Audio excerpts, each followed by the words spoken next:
utilisations officielles uniquement. Le niveau 0 d'habilitation de sécurité est donné au personnel non essentiel n'ayant pas besoin d'accéder aux informations concernant les objets anormaux ou entités confinées par la Fondation.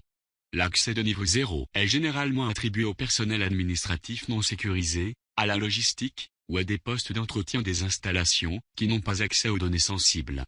Niveau 1, confidentiel. Le niveau 1 d'habilitation de sécurité est donné au personnel travaillant à proximité, mais sans accès direct aux informations des objets anormaux ou entités confinées. Le niveau 1 d'habilitation est généralement accordé au personnel travaillant dans des bureaux, à la logistique, ou des postes d'entretien des installations ayant une capacité de confinement ou qui doivent traiter des informations sensibles. Niveau 2, restreint. Le niveau 2 d'habilitation de sécurité est donné au personnel de sécurité et de recherche, qui a besoin d'un accès direct aux informations concernant des objets ou des entités anormales confinées. La plupart des équipes de recherche, des agents de terrain, et des spécialistes du confinement ont un niveau 2 d'habilitation de sécurité. Niveau 3, secret.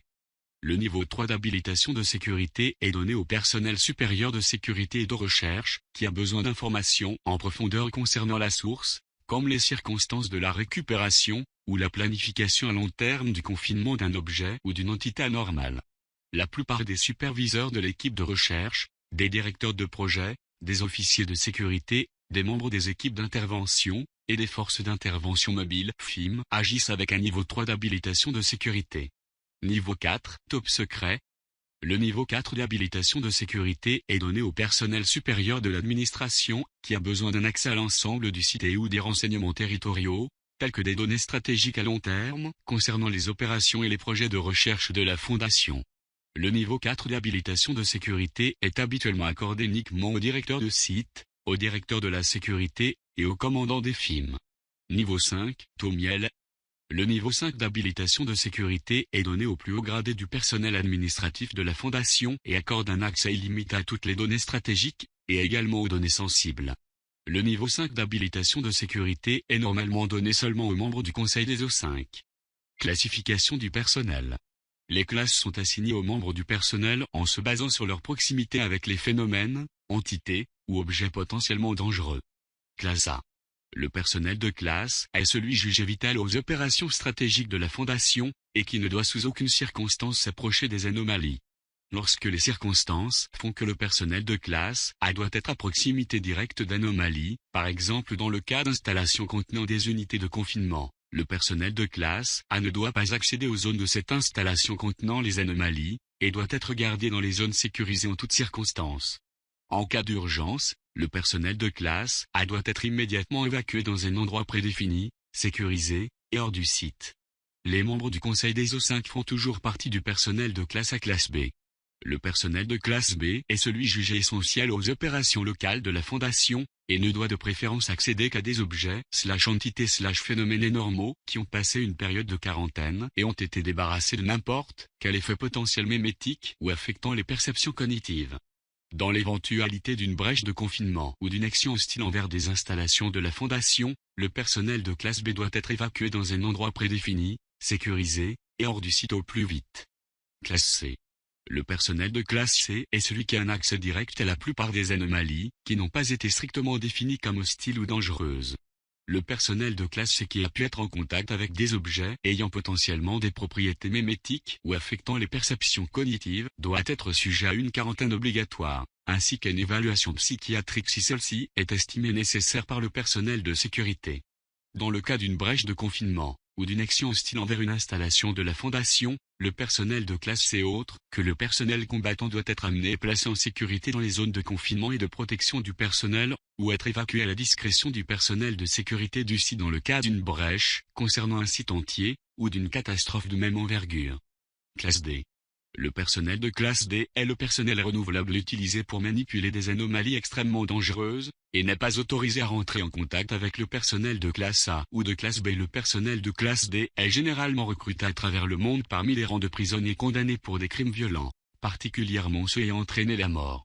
Dans des circonstances contraignantes, le protocole 12 peut être engagé, autorisant le recrutement depuis d'autres sources, comme les prisonniers politiques, les populations de réfugiés, ainsi que d'autres sources civiles, qui peuvent être transférées pour être détenues à la Fondation, dans des circonstances indéniables et plausibles. Le personnel de classe D doit passer des examens psychiatriques obligatoires régulièrement, et se faire administrer des amnésiques de classe B au minimum ou être supprimé à la fin du mois à la discrétion du personnel de sécurité ou du personnel médical. Dans le cas d'un événement catastrophique, le personnel de classe D doit être supprimé immédiatement si le contraire n'a pas été jugé nécessaire par le personnel de sécurité. Classe E. La classe E est une classification provisoire appliquée aux agents de terrain et au personnel de confinement qui ont été exposés à des effets potentiellement dangereux au cours de la sécurisation et de l'instauration d'un confinement initial d'un objet, d'une entité ou d'un phénomène nouvellement désigné comme anormal. Le personnel de classe E doit être placé en quarantaine dès que possible, être suivi et surveillé afin d'observer les potentiels changements qui peuvent survenir dans les habitudes, la personnalité ou la physiologie, et ne peut retourner sur le terrain qu'après avoir été déclaré par les équipes médicales et psychiatriques comme pleinement sain. Titre du personnel. Il s'agit des titres professionnels utilisés généralement au sein de la Fondation. Personnel du site spécialiste du confinement. Les spécialistes du confinement ont deux rôles principaux dans les installations de la Fondation. Premièrement, les équipes de confinement sont appelées à répondre aux cas d'activité anormale pour sécuriser et établir un confinement initial pour les objets, entités, ou phénomènes anormaux, afin de pouvoir ensuite les transporter au site de confinement de la Fondation le plus proche. De plus, les ingénieurs et les techniciens sont appelés pour concevoir, améliorer et entretenir les unités de confinement, ainsi que les projets de confinement des objets, entités, et phénomènes que renferment les installations de la Fondation. Chercheurs. Les chercheurs constituent la branche scientifique de la Fondation, venant des scientifiques les plus intelligents et entraînés de la planète.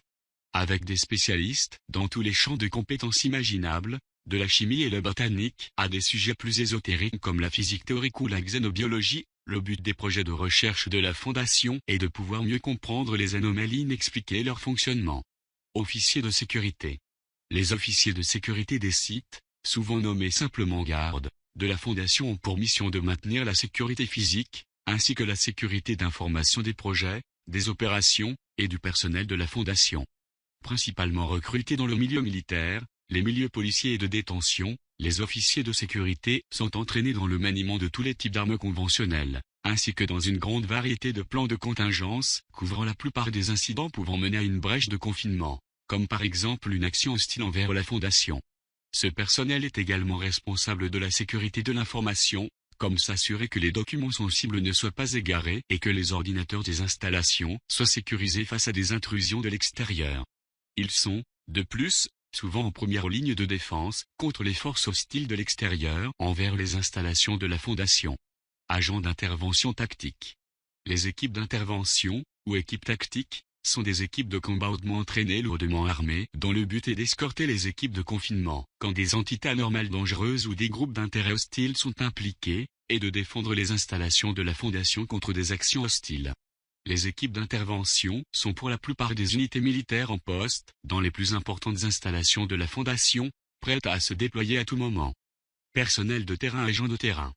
Les agents de terrain sont les yeux et les oreilles de la Fondation. Il s'agit de personnel entraîné pour chercher et enquêter sur des signes d'activité anormale, souvent sous couvert des forces de police locales ou régionales, ou intégrés dans les services locaux tels que les urgences médicales et les organisations de régulation. En tant qu'unité sous couverture. Les agents de terrain ne sont généralement pas équipés pour s'occuper des cas confirmés d'activité anormale. Lorsqu'un incident a été confirmé et isolé, les agents de terrain vont immédiatement appeler des renforts de la plus proche équipe de confinement afin de sécuriser de manière sûre et de confiner ces anomalies. Opérateurs des forces d'intervention mobiles. Les forces d'intervention mobiles sont des unités de spécialistes comprenant du personnel de terrain vétéran de toute la Fondation. Les FIM sont mobilisés pour s'occuper des menaces de nature particulière qui peuvent tout inclure, depuis les chercheurs de terrain spécialisés dans un type particulier d'anomalie jusqu'aux unités de combat lourdement armées dont le but est de sécuriser certains types d'entités anormales hostiles. Veuillez vous reporter au document Force d'intervention mobile pour des informations plus détaillées. Administration. Directeur de site. Les directeurs de site des installations majeures de la Fondation sont les plus hauts gradés du personnel de leur installation et sont responsables des opérations du site ainsi que de l'intégralité de ces anomalies confinées et projets. Les principaux directeurs de département se rapportent directement au directeur de site, qui à son tour se rapporte directement au Conseil des O5. Membre du Conseil des O5. Le Conseil des O5 fait référence au comité constitué des directeurs les plus hauts gradés de la Fondation. Avec un accès complet à toutes les informations sur les anomalies en confinement, le Conseil des O5 supervise toutes les opérations de la Fondation à travers le monde et dirige ses plans stratégiques à long terme. Étant donné l'importance et la sensibilité de leur position, les membres du Conseil des O5 ne doivent pas entrer en contact direct avec quelque anomalie que ce soit. Plus encore, l'identité de tous les membres du Conseil des O5 est classifiée. Chaque membre du Conseil est identifié uniquement par sa désignation numérique, de O5-1 à O5-13.